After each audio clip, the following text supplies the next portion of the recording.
கடை போட்டிருக்கேன் பிரியாணி கடை. அந்த விஜேபி சுப்பிரமணியங்கிறவரை வந்து மிரட்டிட்டு போனாருன்னா ஃபஸ்ட்டு நாளே வந்து நாங்கள் பிரியாணி வியாபாரம் செய்யும் போதே எங்களை மிரட்டிட்டு போனாங்க. நாங்கள் அது பெரிய விஷயமா எடுக்கலைங்க.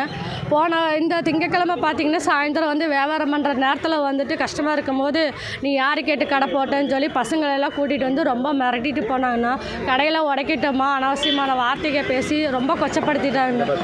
நான் இதை போட வேணும்னு சொன்னல. அப்போ நான் சொன்னேன், இங்கே மீன் கடை ஒரு கடைக்கு 3 கடை மீன் கடை இருக்குது, சிக்கன் ரைஸ் கடை இருக்குது. இதெல்லாம் வந்து கோயிலுக்கு வந்து இதாக தப்பாக தெரியலையா? நாங்கள் பீஃப் கடை வந்து தள்ளி தான் போட்டிருக்கோம், ஒயின் ஷாப் கிட்ட தான் போட்டிருக்கோம், யாருக்கு எந்த பாதிப்பு இல்லாமல் ஸ்கூலுக்கிட்ட போட்டிருக்கோம். கோயிலுக்கு இதுக்கு சம்மந்தம் இல்லை, கோயிலுக்கே இந்த பீஃப் ஆகாதே, நீ மொதல் எடுக்கிறியா இல்லை உடைக்கிட்டோமான்னு சொல்லி வந்து மிரட்டிட்டு போனாங்கண்ணா.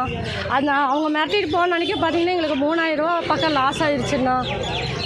ரொம்ப மன உளைச்சல் கொடுக்குறாங்கண்ணா அவங்க வந்து எங்களுக்கு.